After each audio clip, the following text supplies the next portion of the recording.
think. No, I will not. Hannah and Leah have a doctor's appointment next week, Tuesday morning. So I apologize in advance. Next week we will not have a meeting. We will continue back the following Tuesday. That being said, let's jump right in. Is everyone able to see my screen, and is it big enough? Yes. Yes? Yes. Great. And it's big enough? Yes, that's good. Okay.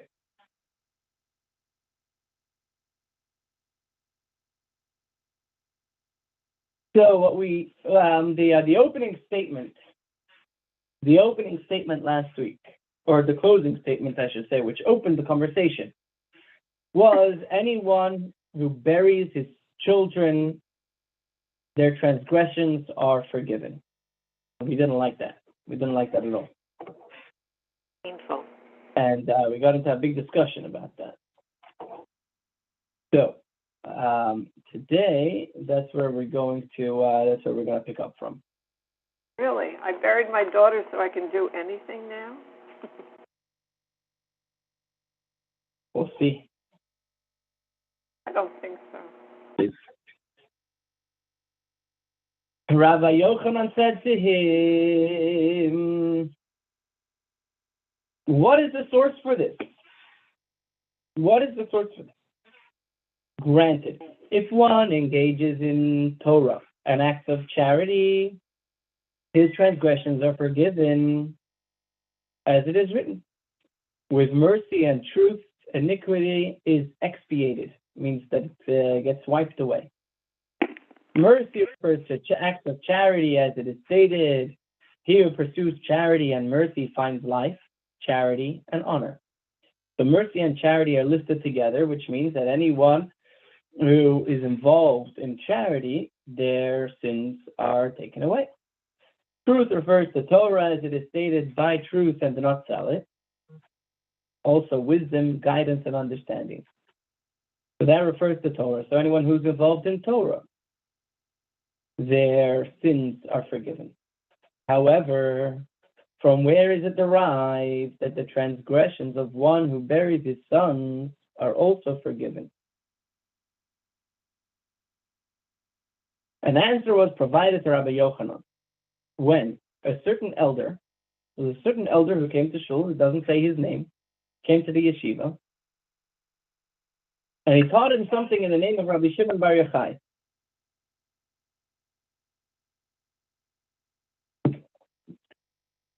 This conclusion is derived from a verbal analogy between the words iniquity and iniquity.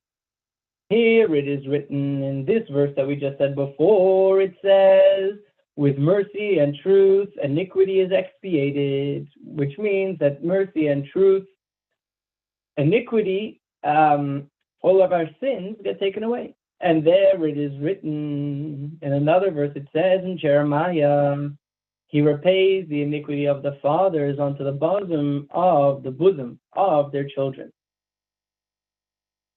Which seems to imply that because he repays the iniquity of the fathers onto the bosom of their children, the father's transgressions are forgiven, which means that God puts the sins of the father onto the child, or the sins of the parent onto their child, and the child died for the sins of the father.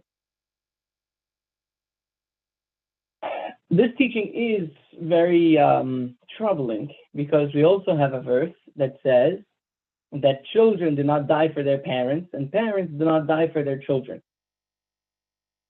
I'm glad you asked about this. This will be answered at a later date. Rabbi Yochanan said, leprosy and suffering due to children are not afflictions of love. Remember last week and the week before we went at great lengths to discuss the difference between afflictions of love and afflictions of punishment. And Rabbi Yochanan said, leprosy and suffering due to children are not afflictions of love. The Gemara asks, is leprosy not an affliction of love? Didn't we learn in a brisa that if one has any of the 4 signs of leprosy, they are nothing other than an altar of atonement. If someone has leprosy, they themselves are like the altar of atonement. It's like bringing a sacrifice.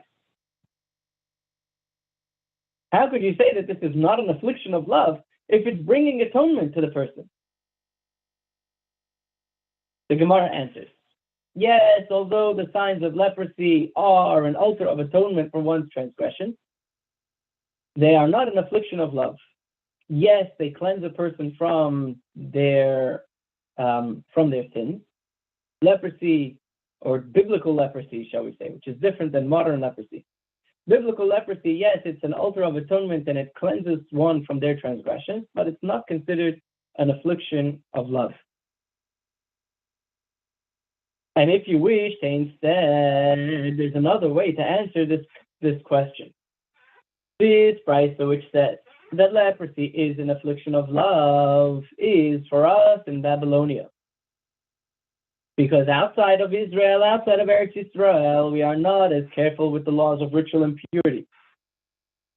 The laws of ritual impurity are mainly two categories. One category is the ritual impurity that comes through menstruation, which causes that a husband and wife must be separated for the duration of the bleeding, plus the 7 white days. And there is the other main application of spiritual impurity, which does not apply these days. So today, when we talk about ritual impurity, the major application is the laws of Nida, the laws of family purity. But the laws of ritual purity and impurity are much more negeya. How do you say negeya in English?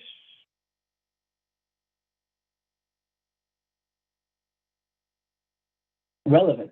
Are much more relevant in biblical times, in temple times. Because if someone was impure, they were not allowed to enter the temple, they were not allowed to bring sacrifices or eat from the sacrifices, so they had to become pure.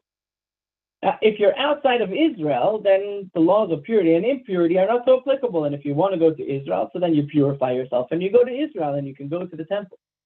So outside of Eretz Yisrael, another caveat, another thing that we have to mention is that a leper, one who has biblical leprosy, was considered ritually impure and was not allowed to enter the temple. So, this Brisa, which says that leprosy is an affliction of love, is for us in Babylonia, because outside of Eretz Yisrael, outside of Israel, we are not as careful with the laws of ritual impurity.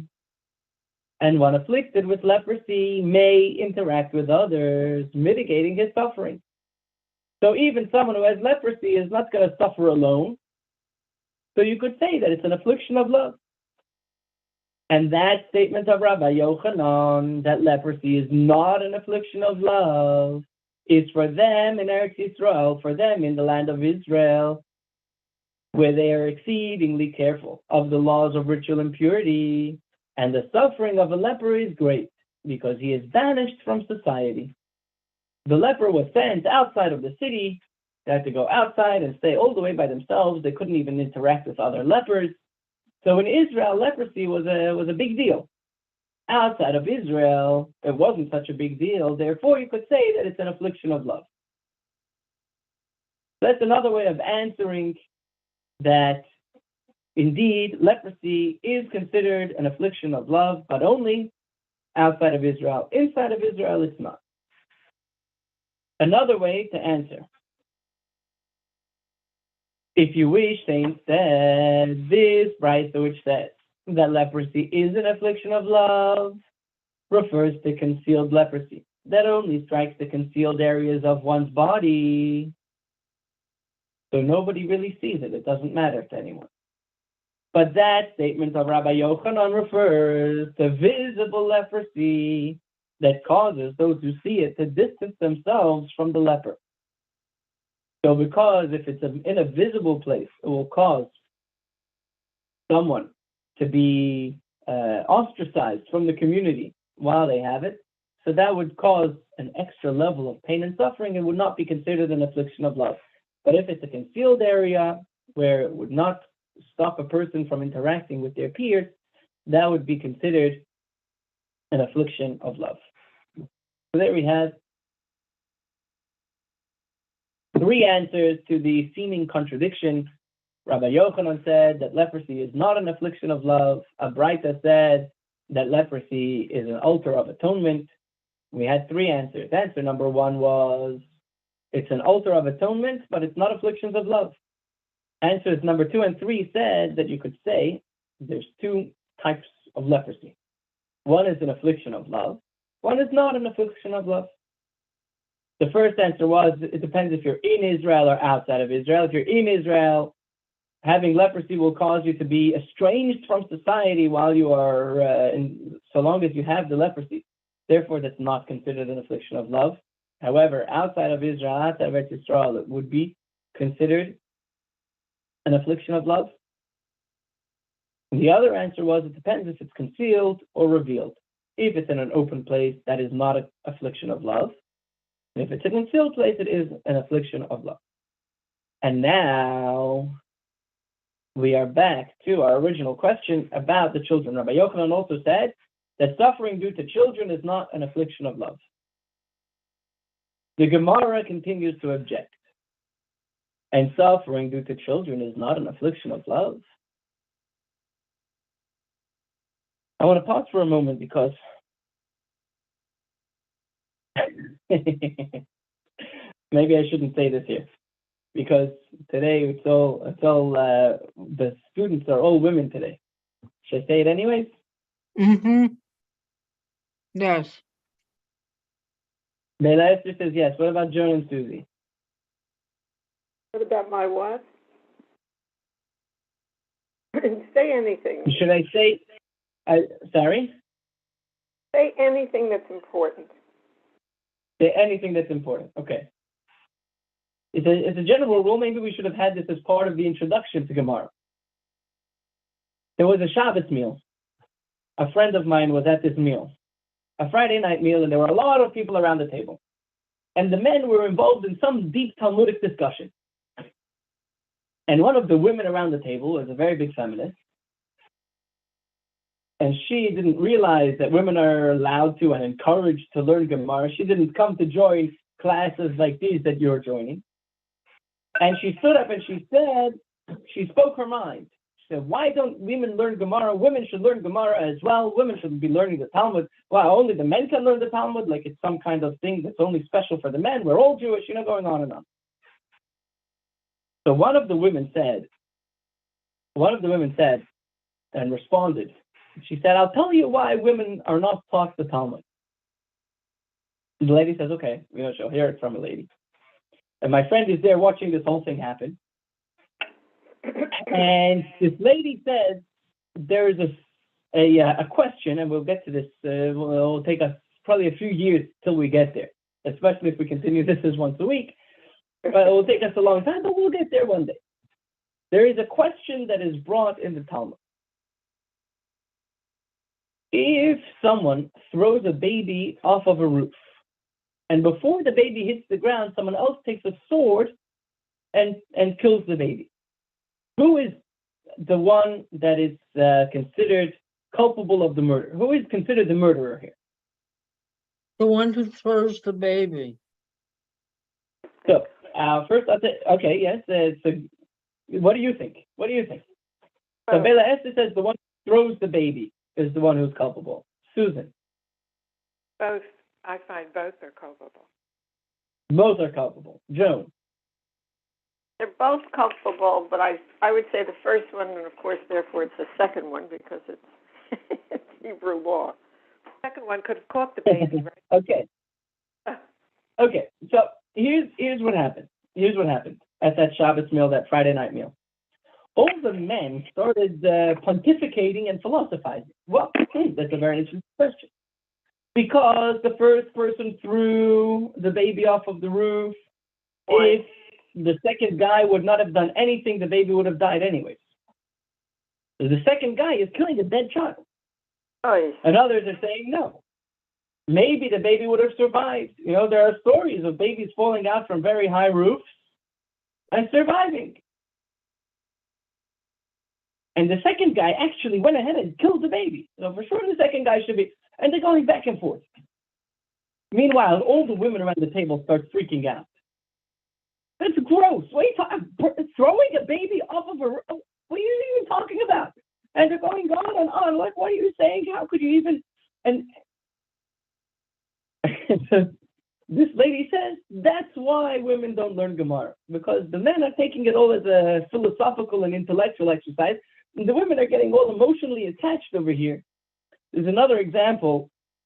The laws of damages starts off. One of the chapters of the laws of damages. If there is an ox that gores a cow, a pregnant cow, and then when we go out into the field, we see that there's blood on the horns of the ox, there's gore marks in the side of the cow, and the cow gave birth to a stillborn. But we don't know if the baby already came out and died before the mother was wounded, or if the wound is what caused the stillbirth, the miscarriage.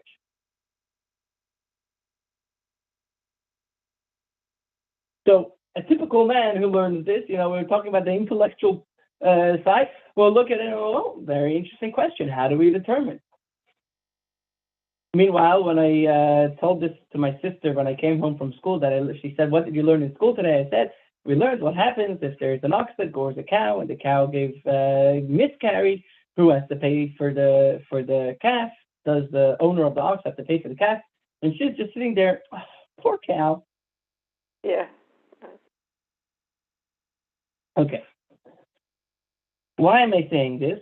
I'm saying this because we're talking, and especially in our crowd over here, specifically Joan, you mentioned, Yeah. that you suffered. Oh, yeah. And not suffered in the past tense, you suffer, present tense, the loss of a child.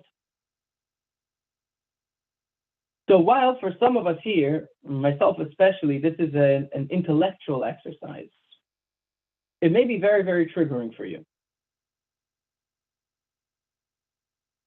So I hope that the resolutions at the end will bring some level of comfort.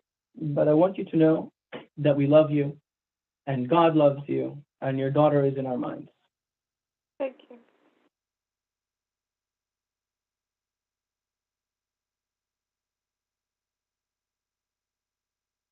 I'll tell a bad joke. Can I tell a bad joke? Yes. You always do. Okay, good. Last week's talk portion spoke the discussion about what happens if the laws of manslaughter. Laws of if someone killed unintentionally, they were not trying to kill. I don't know if that's considered manslaughter in America, but let's say somebody was out in the forest and they're chopping wood, and the blade of their axe goes flying and kills someone. They weren't trying to kill anybody, but someone died because of them. They have to run to a city of refuge and stay there and live there until the high priest dies. And there's a lot of laws over there. So I was listening to a class, and Rabbi Josh Gordon of blessed memory. So he tells a story of a man who comes to the coroner. Unfortunately, his wife fell out of the 66th floor balcony, the balcony on the 66th floor, and she died. And is coming and is making all the arrangements. And the coroner says, you look familiar. He says, yeah, maybe we've met before. The coroner says, was it you that 4 years ago you had a wife who died because she ate some poisoned mushrooms? He says, yeah, that was me. And the coroner says, also 4 years before that, 8 years ago. Also, you had a wife that unfortunately she ate some bad mushrooms, the poisoned mushrooms, and she died. He said, yeah, that was me. Master, I'm so sorry to hear about all this loss in your family. He said, but what happened to your wife? Well, how did she fall off the balcony? He says, I'll tell you the truth. She didn't want to eat the mushrooms. Very good. Okay. The Gemara continues to object. And suffering due to one's children is not an affliction of love. Suffering due to one's children for sure is an affliction of love. The Gemara clarifies, what are the circumstances that we're talking about? If you say that suffering due to children, meaning we didn't say suffering due to the death of children. We said suffering due to children is not an affliction of love. What circumstances are we talking about that this suffering is not considered an affliction of love?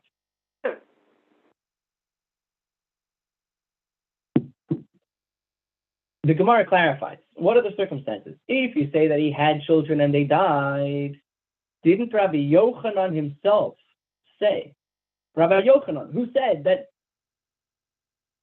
afflictions due to children is not an affliction of love? Rabbi Yochanan himself said while consoling the victim of a catastrophe, "This is the bone of my 10th son." What's the story? Rabbi Yochanan experienced the death of 10 of his children, and he kept a small bone from his 10th child as a painful memorial. He would show that bone to others in order to console them. And since he showed it to them, the death of his children must certainly have been affliction of love. And he consoled others by displaying that there is an element of intimacy with God that exists in that suffering. Rabbi Yochanan lost 10 children, and he would publicize that. He would share that with people who were suffering the loss of a child. And the point of that was, it wasn't just to say, "Oh, look at me. I lost 10 kids, you lost one. You shouldn't feel bad about yourself." That would be heartless. He showed it to them to share with them that he'd been through tragedy. And he found a certain closeness with God through that tragedy that he did not feel before.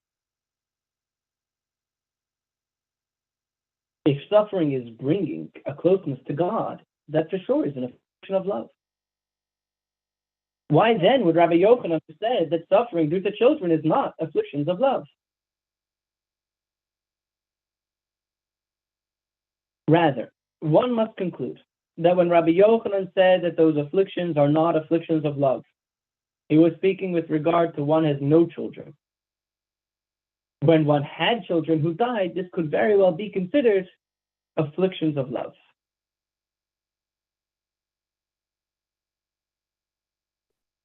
The Gemara continues to address the issue of suffering and affliction. Rabbi Yochanan's student, Rabbi Chia bar Abba, fell ill.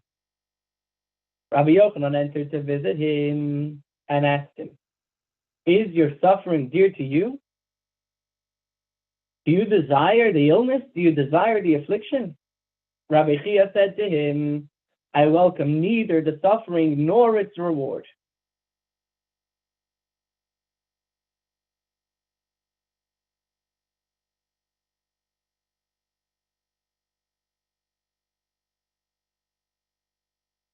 Neither the suffering nor the reward.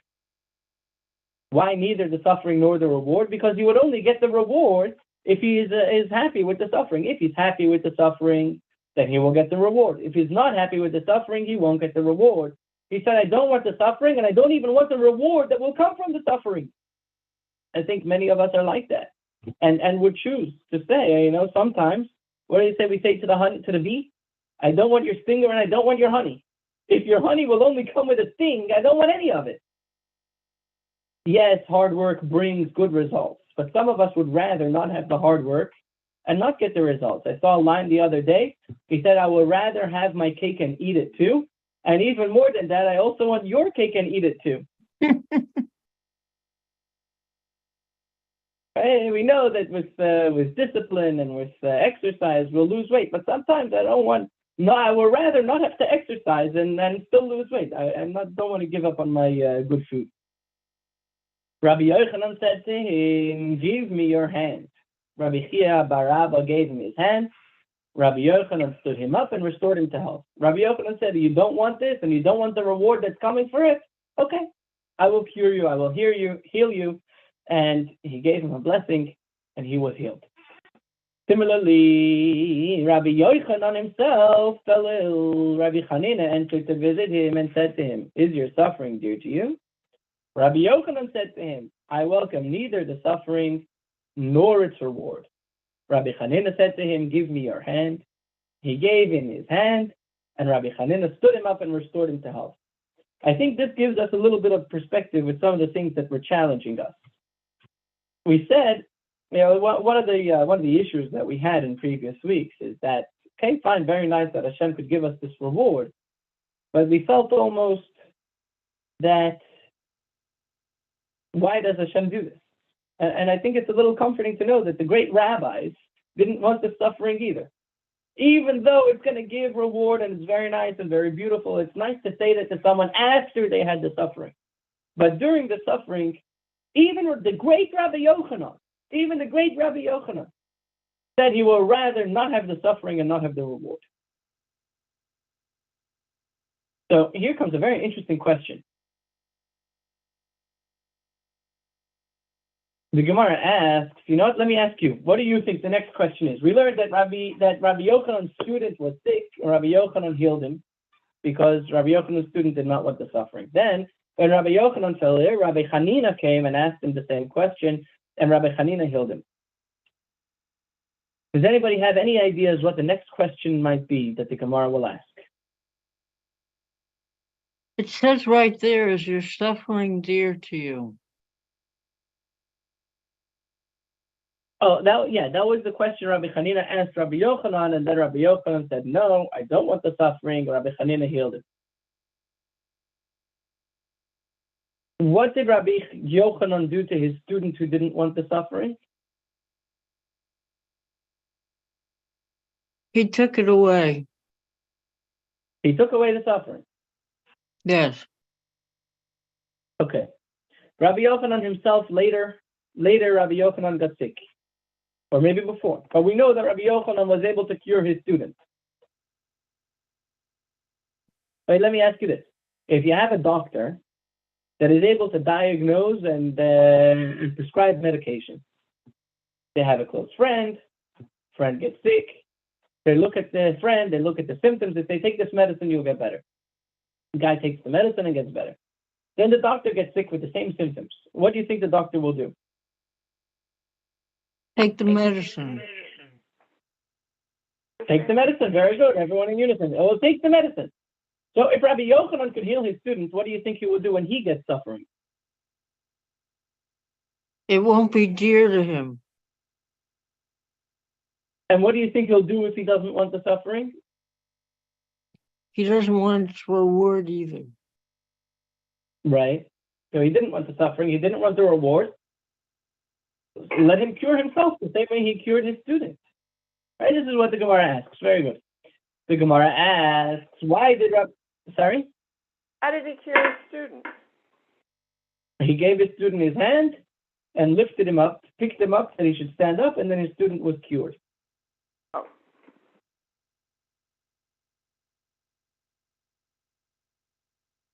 The Gemara asks, why did Rabbi Yochanan wait for Rabbi Hanina to restore him to health? If he was able to heal his students, let Rabbi Yochanan stand himself up. The Gemara answers, they say, a prisoner cannot free himself from prison, but depends on others to release him from his shackles.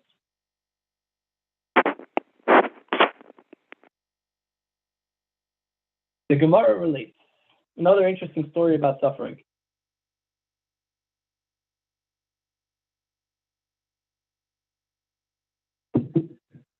Rabbi Elazar, who was another one of Rabbi Yochanan's students, fell ill. Rabbi Yochanan entered to visit him, and he saw that Rabbi Elazar was lying in a dark room. Rabbi Yochanan exposed his arm, and light radiated from his flesh, filling the house.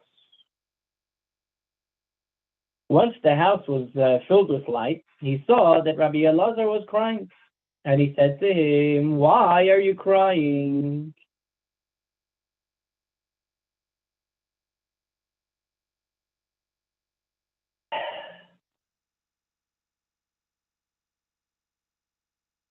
Here's a story. If it'll come to me, it'll come to me. Okay, so Rabbi Yochanan saw Rabbi Elazar was crying, so he made all of these calculations in his head.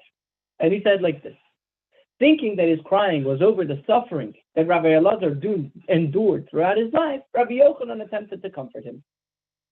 If you are weeping because you did not study as much Torah as you would have liked, we learned one who brings a substantial sacrifice and one who brings a meager sacrifice have equal merit as long as he directs his heart towards heaven. Meaning, if you didn't learn as much Torah as you would have wanted to, well, you tried your best. And whether you do a little, so long as you are trying your best, it's all the same to God. If you are weeping because you lack sustenance and are unable to earn a livelihood, as Rabbi Elazar was indeed quite poor, not every person merits to eat off of two tables, one of wealth and one of Torah. So you need not bemoan the fact that you are not wealthy. In other words, you have a lot of Torah. So don't worry if you don't have a lot of money. If you are crying over children who have died, this is the bone of my 10th son. And suffering of that kind afflicts great people, and they are afflictions of love.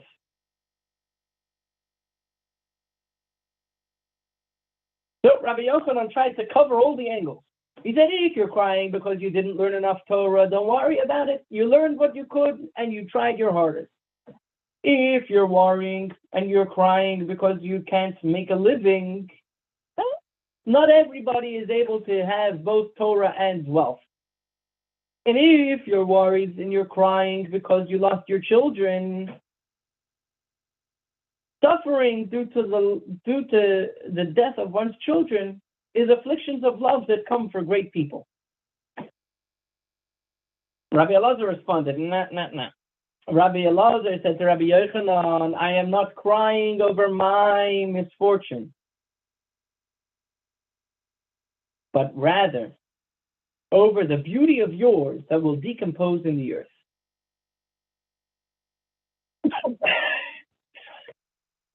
I'm crying because you're so beautiful.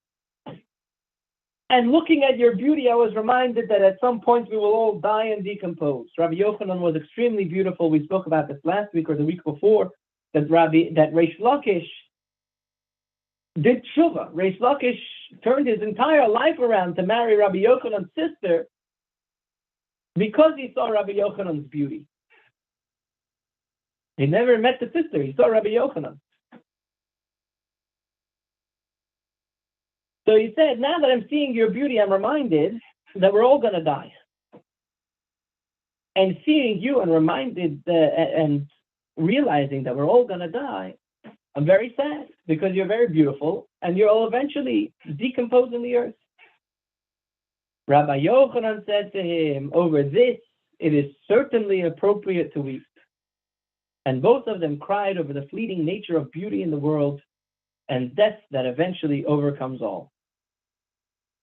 Let's see if we can quickly finish the story. Meanwhile, Rabbi Yochanan said to him, is your suffering dear to you? What do you think Rabbi Elazar said? I welcome neither the suffering nor the reward. Correct. Rabbi Elazar also said, I welcome neither the suffering nor its reward. Upon hearing this, Rabbi Yochanan said to him, give me your hand. Rabbi Elazar gave him his hand. Rabbi Yochanan stood him up and restored him to health. Right on the button. I'm going to stop the share. And I'm going to say that if there's anything that we're learning from today's stories in the Talmud, it's that as great as afflictions are, we don't wish them on anyone. Even the greatest sages of the Talmud, when offered the choice of having the afflictions and the reward which the afflictions bring, or having neither the afflictions nor the reward, all of them so far have chosen to do away with the afflictions and to forgo the reward. So God, please take that as a lesson. Please take that as a lesson if it was so for the great sages of the Talmud. It is certainly so for us. God, please remove all affliction and suffering from all of your children. Let us have a happy, a healthy, and a sweet new year with only good things, happy things, and sweet things. Thank you, Bela Esther, for joining. Thank you, Susan, all the way from Carolina. Thank you, Joan, from all the way across the road. Wishing everybody a happy week, a healthy week. And You too, again, Rabbi. next week I will not be here. You should get an email that I'm not going to be available next week, and the week after we will continue with our regular schedule. Thank you. Thank Goodbye, you, Rabbi. Be well, you and your family. Wishing everyone no affliction. Thank you.